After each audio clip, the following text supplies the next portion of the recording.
live from Londinium. I am Gaius. Germanicus is here. And we're going to be philosophical right away tonight. We're not going to wait. We're going to go right at the idea of what are the scenarios that explain the decline of military might, military power that we observe in the US, in Europe, and in Russia. We observe immediately and we observe to project. And Germanicus has been philosophizing, and he has 4 things to watch for, 4 scenarios, and we'll go through each of them.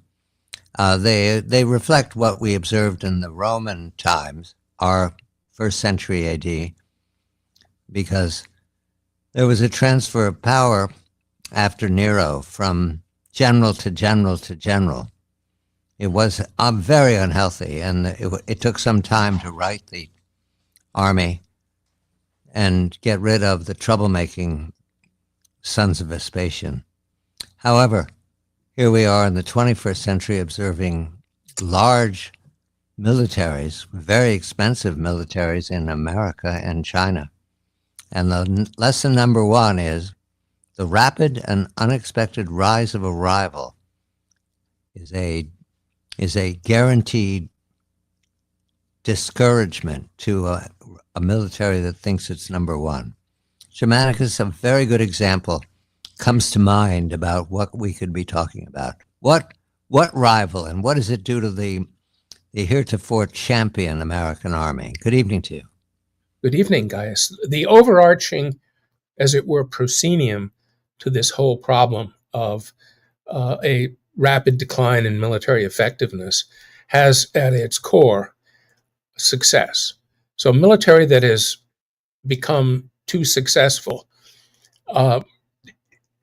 falls into habits that are self-reinforcing and that put the military in a place of complacency where they cannot appreciate things that are actually happening. And in the case of a quick, rapid rise of a rival power, that's happened in the last 12 years with China. And it's happened so quickly. And the military has really not responded. It didn't respond in the last period of the Obama administration. It didn't do much in the first Trump administration. And Biden did nothing either. He let the Navy decline and let everything slide. And the worst thing is that rather than building up stockpiles and acting as though here's a real challenge, we've drained our stockpiles for these 2 aggressive proxy allies, Israel and Ukraine. And so we're at the weakest point now that we've been since, I would say, 1938. And there's no way to make up for this without having at least a decade. But a decade isn't going to matter because you have to completely reform the procurement process and build up a military-industrial base that can actually make things. And our military-industrial base is geared to profit. And the armed services are so intertwined into this military-industrial complex because they go right into it after they retire that it's kind of hand in glove. One hand washes the other. It's a seamless web, and it's all about making money. And if we were, say, to double the defense budget, we wouldn't get any more for the money. It's a vast scam. I want to look at the Russians and ask the same question, because it's come to my attention the Russians have adapted. Their initial opening round was armor column going to overrun Kyiv, and we'll be there in the afternoon, and we'll then have elections and put in our stooge and we'll win. That didn't work out. However, the Russian army today is very different than the one we saw in 2022. Yes. And that is the consequence of being in combat. Do I say that correctly, Germanicus? It's a mixture or the intersection of different vectors. One is, yes, combat is a virtue, and you have to adapt, you have to learn. But the second vector is the awareness that this is an existential conflict, and Russia has effectively mobilized, and it can outproduce the entire West at this point. And the third element is the Russian mythos, in which Russia finds itself on the back foot. And when it's on the back foot being invaded, or there is a push, into Russia, which is how the Russians have seen NATO expansion or enlargement, then Russia has always won those wars. The wars that Russia doesn't win are the wars where Russia goes outside of Russia and mucks around somewhere. And so Russians know that full well, but they're immediately calling upon this mythos. And this is part of the problem for the U.S. is that while Russia is engaged in a big war against essentially NATO itself, we have spent the last almost 25 years fighting lesser militaries. And this is something that the British did all through the 19th century.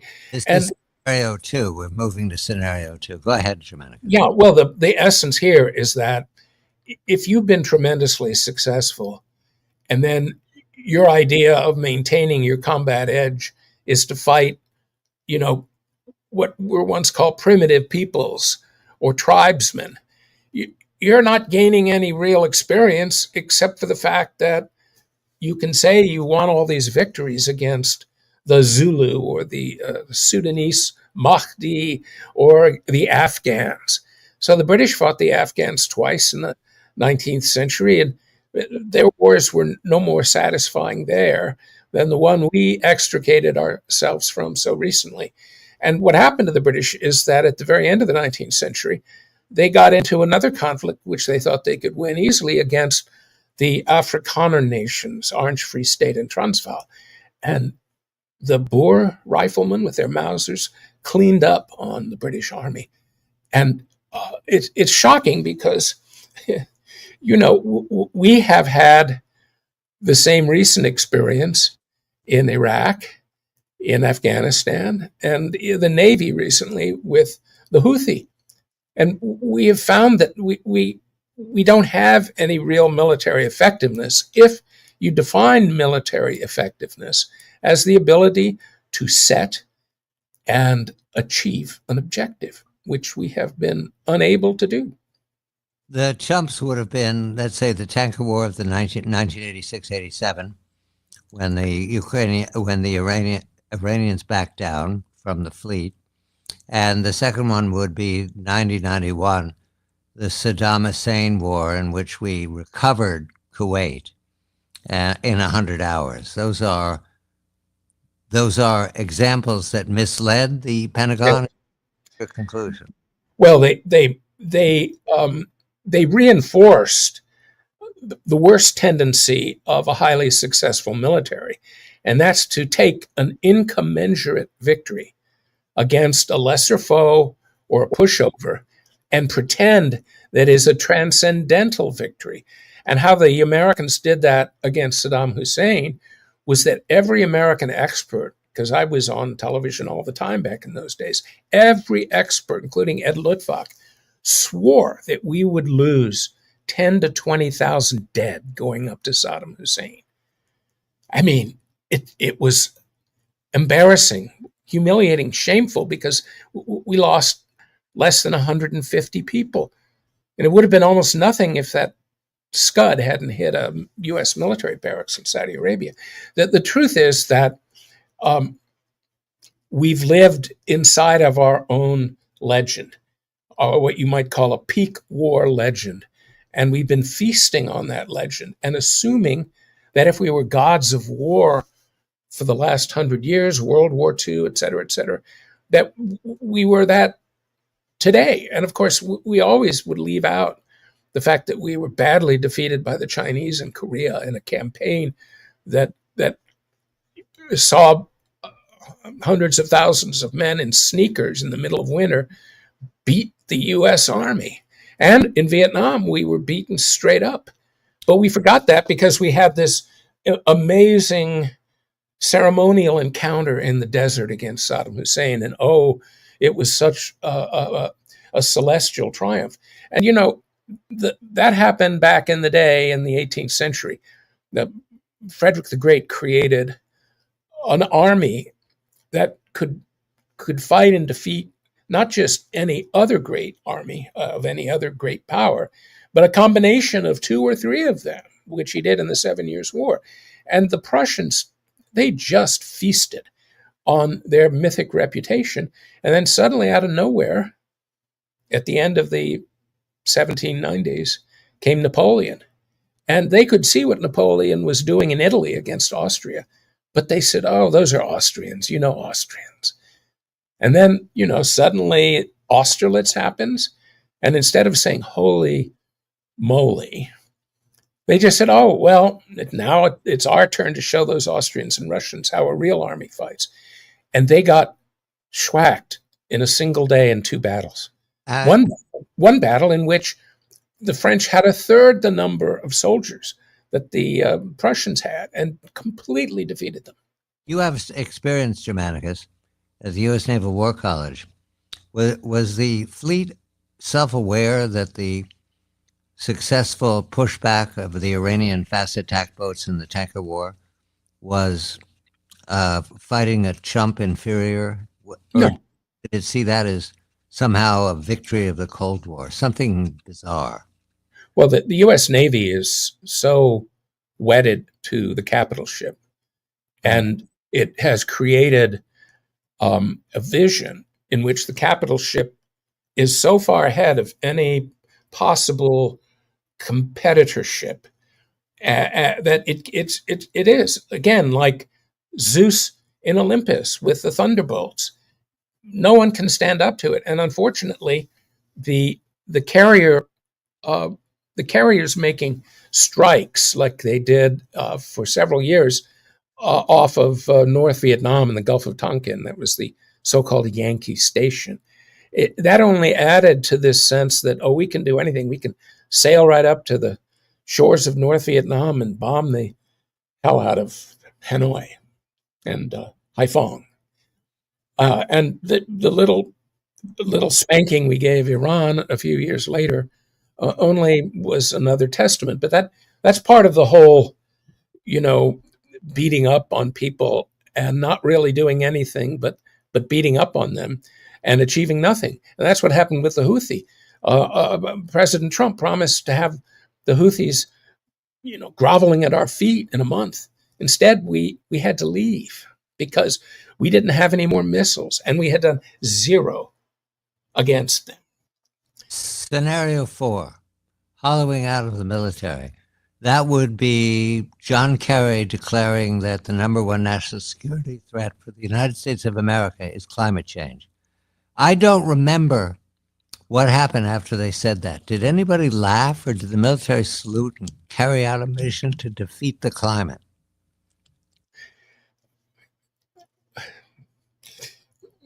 The military has responded to this political call for climate change as being the number one priority by, under the second Obama administration and the Biden administration, making climate change one of the Navy's priority missions and saying, oh, we're changing everything. We're going to go to safflower oil and corn oil to replace aviation avgas, and really silly things like that, or electric aircraft or electric tanks.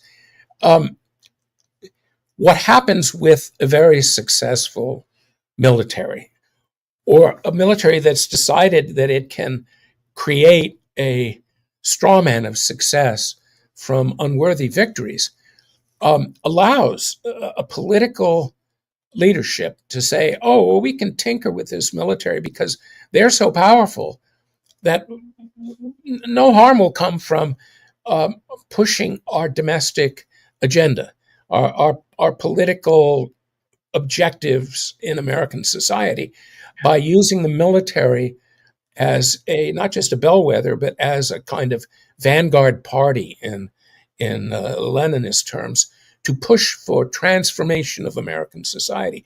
So the DEI, the whole trans pushing of trans and a whole lot of things. In lowering standards, insisting on quotas for who gets promoted and who's given what spots.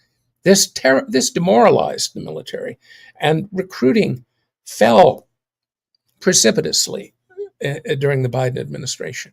And the very men you want to fight, the men who were stoic and committed to the American cause in battle, were not signing up any longer. Was the leadership self-aware of this?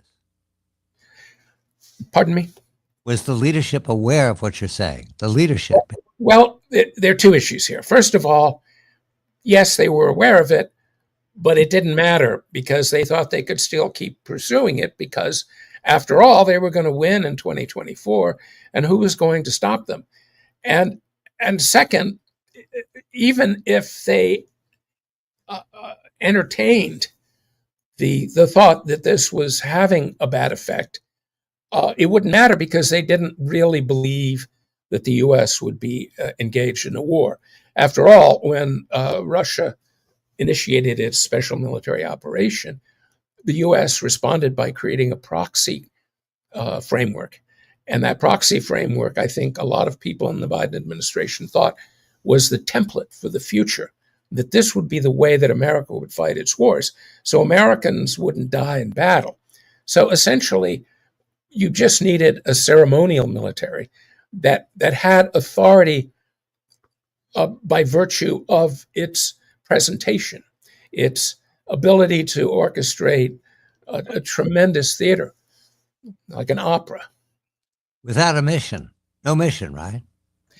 Well, the mission was simply to maintain the status quo, and to bring Russia to its knees. And we've talked many times about why that was important to the Biden administration. But they thought they could do that with Ukrainian body and blood, and that hasn't worked out. So the four ways: one, a rival appears on the scene you hadn't counted on. Two, you take on savages and you think that is a success. Three, you fight a regional war like Saddam Hussein and you boast about how you achieved your goals in 100 hours. And four, you think climate change or some other worthy abstraction, utopian abstraction, is your mission statement.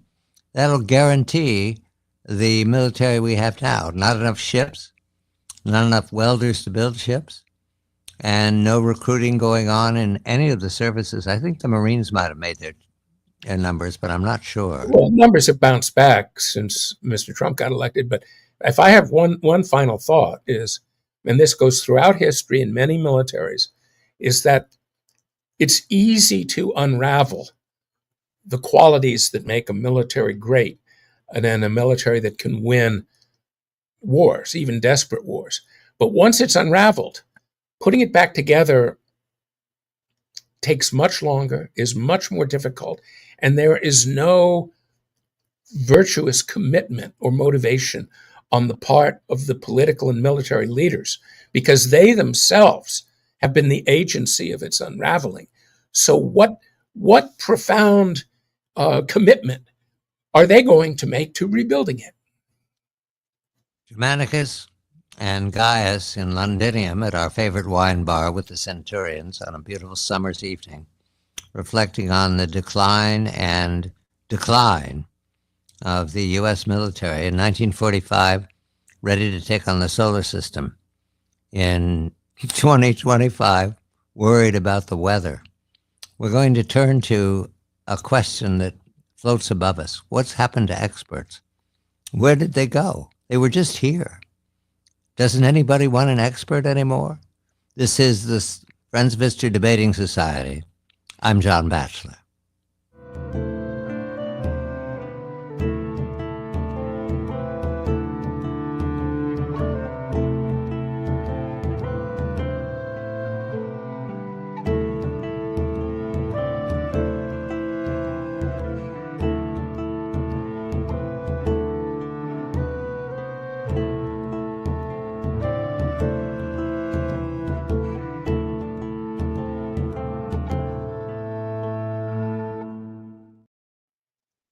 This is the Friends of History Debating Society. I'm Gaius. Germanicus is here, and we're reflecting in the 1st century AD of what we see going on in the 21st century AD with the transition from the Biden administration to the Trump administration. At the same time, is a transition that's quite independent of the parties as we know them. It has more to do with experts. The optimates always hire experts. They can afford them. The Senate, our Senate, Roman Senate, would bring in an expert and comment on any particular challenge. Experts. In the 21st century, experts pretty much are the dominant person sitting in the seat being interviewed by the very concerned narrator. MSNBC, CNN, experts, Fox, experts. However, the experts are going through a bad patch on the road.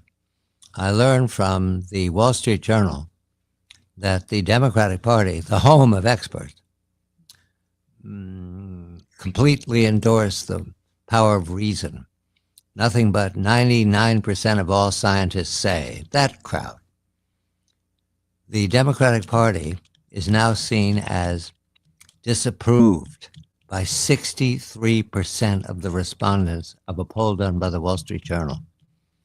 The Wall Street Journal was staggered by this, 63% disdain. That means there's a 30% approve in some fashion, 7% super approve. So there's a 33% gap between those who approve in some fashion and those who disapprove in all fashions. Now, the Republicans aren't popular. They're either 7 or 11% gap for disapprove over approve, but that's the Republican Party. It's always been that way. But the Democrats have gone from net approval because of the experts to 33% down. And the question I raised to Germanicus is we don't want the expert party, the optimates, we don't want them to disappear. At least I don't. They make worthy opponents. They're good on their feet. They have passions. In addition, they're a corrective of the more creative parts of the plebes. When the plebes become detached from reality, things can get a little iffy. Right now, the plebes don't care about what the optimates crowd says at all, because nobody's doing anything particularly important here to make them disappear. That just the public that used to believe in experts has turned its back on them. Germanicus, does this surprise you that it's that dramatic? 63% disapprove? It happened quickly.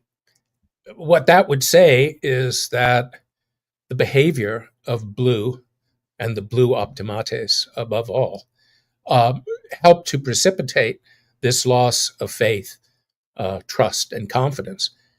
But also, it begs the question, were they simply, which is to say, the ruling elite, was the ruling elite simply able to triumph and to keep control by smoke and mirrors? And in many ways, I think there is a deeper, maybe even subconscious apprehension on the part of the populares, the people, that they were being strung along and that they put up with it because the blue elite was able to sow tar the red alternative, and who knows what else. But I mean, what the experts managed to craft fell apart over the course of the last 5 years. And the main thing was COVID, and the way COVID has turned out, and the increasing body of evidence that it was manufactured in a lab, and that the vaccine was deadly and of little use in stemming the surge of lethal COVID when it was lethal. And this has stripped the experts like St. Fauci, you could get a votive candle of St. Fauci and light it, and there he was. But now there's talk of criminal charges being brought up against him. And the Biden administration also, with its shameless use of violence during the George Floyd riots, and the whole implosion of the Biden souffle during the last year or so of his office, and then the regal, almost monarchical ascension of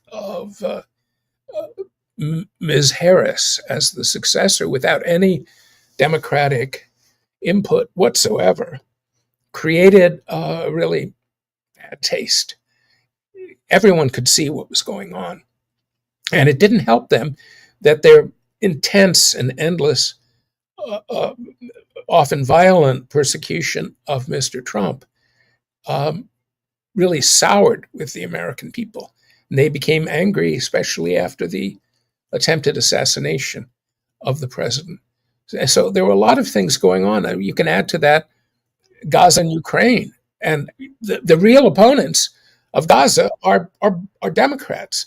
They're the core of the disenchanted when it comes to American policy, which was the same policy under Mr. Biden as it is under Mr. Trump. And they're extremely disenchanted by that. So there's a general feeling of betrayal, and that's dangerous. And will they disappear? I can't tell, but they're on their way. If they were a stock, you'd be crazy not to sell it. You can't disappear them. All you can do is get rid of the current holders, the current powerful. So if you look at the French Revolution, the ci devant, the nobility of the Ancien Regime, they were beheaded or they had to flee or then come creeping back after 1815, but their titles were no longer recognized. Their wealth and lands were gone. And yet suddenly here was a new elite. This was the bourgeois elite, the dynamic elite that would move France ahead into the next century. And you can read all about this in Stendhal and Victor Hugo, and it's really quite a telling reminder that the elites will come back, but it may take a while, and there may be much turmoil ahead for them and no way out of their current agonistes, in large part because they don't want to face up to reality, to what brought them to where they are, which of course is them. They made the decisions. They denied. They refused to really analyze what was going on. And this is important too in the context of the new burden upon the optimates, which is a burden again of their own making. And that is this enormous inequality of wealth and income in the United States. And it's the optimates who've gained and gained and gained. And this has caused enormous resentment. And that's part of it. And, you can't be a progressive ideologically and yet pursue policies which only continue to enrich you and to assure that your children will be on the cursus honorum, go to the right Ivy League schools, and be the new optimates. That doesn't sit well with people, and they can see it. I am assured, listening to certain podcasts in the 21st century, Pod Save America is one that comes to mind. I'm assured that by maintaining the pressure on the emperor until the 26th midterm, the optimates, the blue party, the experts, will pick up 74 seats in the House. Assured, guaranteed. It's automatic. We just have to keep the message up as the transmission. Is that self-delusion? Is that confidence? Is that expert opinion? What is that? Well, let's go back to this idea that the Democrats or blue had made a fatal miscalculation as to their own sources of strength. And they had assumed that their money, because they have all the money, and their ability to manipulate important demographics like, well, the people that they give treats to, that they, that they will be able to buy those people off as they have in the past. Also, forgiveness of the student debt. That's a big. Well, all of that was part of these really creepy. Um, it's like a payoff. It's like a bribe, and the student debt is a perfect example, because for every student who would get their debt,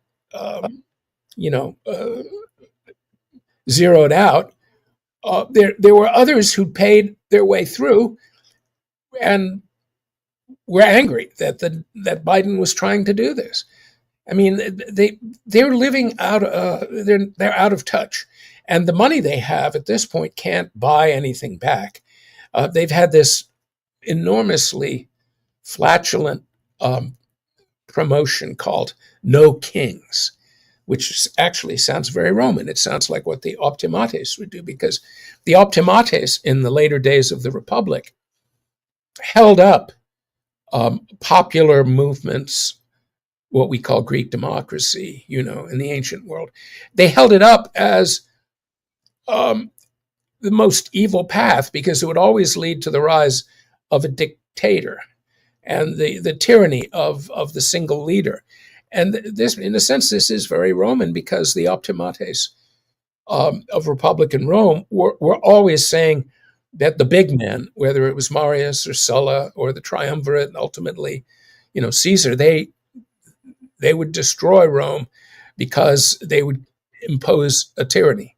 And it didn't work out that way. So the no kings thing is very interesting, because it shows you the kind of blindness to actual reality. The reason that people in America, the populares, rallied so to Trump was the same motivation, the same kind of emotional response that made people rally to Caesar or to Marius, is they were being impoverished by the optimates and the foreign wars and the rise of slave plantation economies.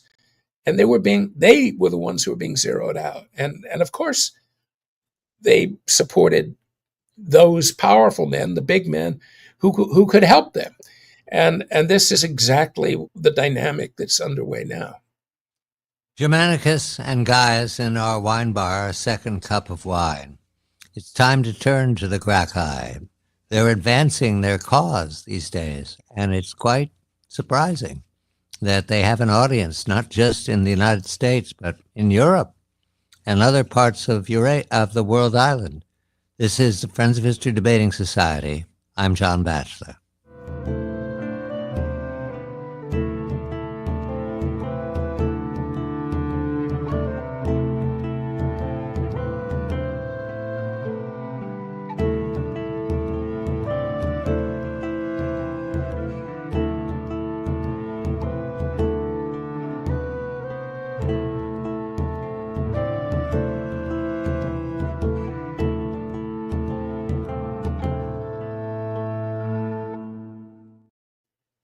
This is the Friends of History Debating Society live from Londinium, reflecting upon events that are unprecedented.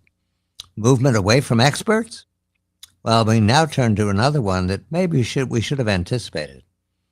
The plebes, led by the Gracchi once upon a time, that's Tiberius Gracchus and Gaius Gracchus, both murdered by the mob representing the optimates, because they suggested land reform and rearranging the Roman Republic to reflect what you'd have to say is the people in the street as opposed to the senators sitting on their butts listening to Cicero. In any event, what's going on that is surprising is that the Gracchi supporters are growing.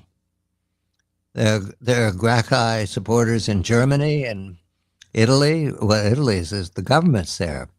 In Britain, in Scandinavian countries, in Ireland especially, and now in Spain, which is led by a socialist.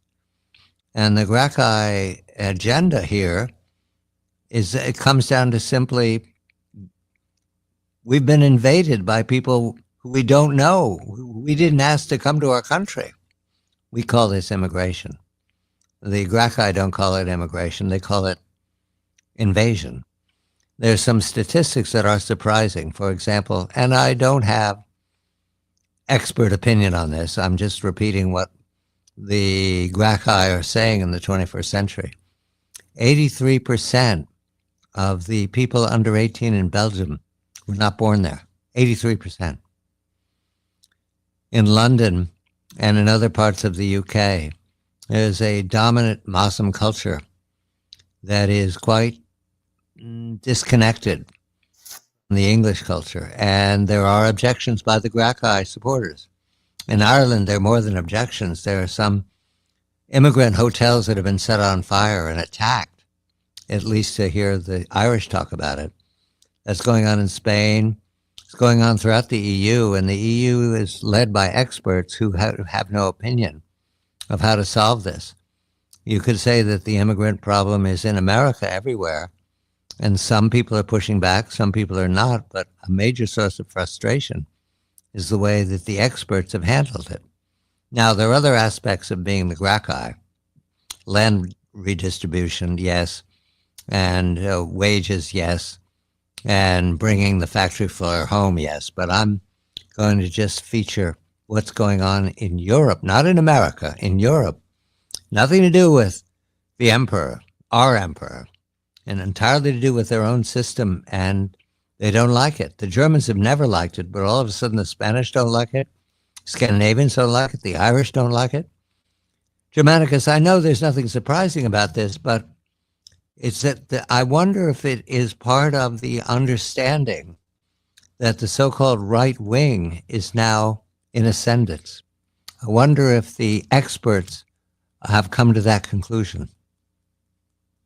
Oh, they've come to that conclusion, which is why they have decided, I think, in effect, to rule by main force and by fear, and that is why most of the energy of the British police, for example, is focused on finding people who have the wrong attitude about migrants in Britain, rather than actually going after criminals. This is also evident in Germany, France. It's almost out of control. I would say it is out of control because it's been America's experience that immigration is great when you get the right kind of immigrants, which are people who really want to join and be a part of your culture, and B, that you don't bring too many of them over all at once. And the golden rule in the American experience has been when the number of foreign born reach 15%, you get a crisis over immigration. And part of the problem is that once you get a critical mass of foreign born, they set up their own ecosystem. And so, Los Angeles is being reclaimed by Mexico at this point. And that's because it's an entirely, Spanish autonomous zone. And this is the same thing that's happening in so many parts of Europe. Many of the cities in Britain, especially in London, you have huge swaths of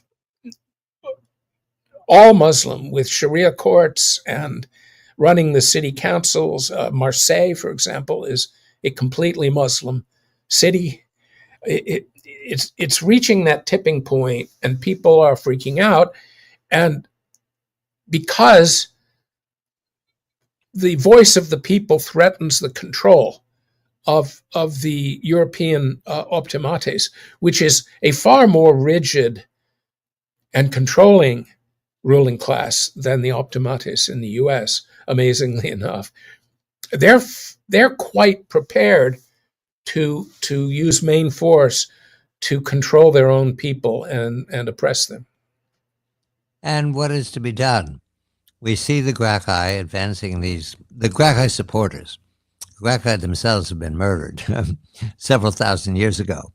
But the Gracchi supporters are disdained as not American or not Spanish or not British, not tolerant. It's a, it's it strikes me as unusual that what was condemned here very early on when the emperor first arose is now no longer condemned in Europe. And I don't think the optimates in this country have noticed.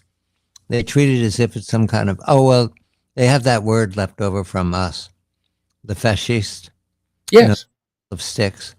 They use that word so routinely now, I forget to mention that that's their chief allegation. It's like if you're declared a fascist, that means that you don't have any legitimacy. And that's what's going on in Europe. Yes, and the U.S. did the worst possible thing after World War II. It said, "Oh, we're not going to do what the Allies did at Versailles, and thus create the foundation for another war, the next generation.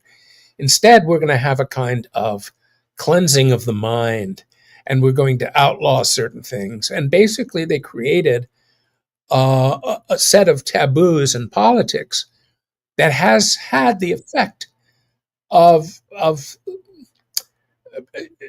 chaining, leashing, any kind of popular dissent, and they've made sure that the establishment parties, whatever they call themselves, whether they call themselves center right, conservative, socialist, they're all part of the establishment, and the people cannot have their own party if they try and form it and try and participate openly in elections, as like France or Germany just recently. They're essentially outlawed, or the candidates are, put through the courts. It's the problem that Rome suffered from. And so, to get back to the Gracchi, the Gracchi are remembered for their attempt to keep the Republic whole and legitimate by land reforms that were sorely needed by an increasingly impoverished citizen farmer class. But those reforms went through even after the Gracchi were killed. The most important thing about the Gracchi was that they were killed. The assassination of the Gracchi in such a brutal manner essentially legitimated violence as a norm in politics and political action. And this is the huge error that is being made in the US by Blue, is that through the George Floyd riots, the true fascism of COVID and the lockdowns that they imposed, and then the attempted assassination of Trump, all of the action and violence being directed at ICE, all of this is helping to create a new norm in American politics.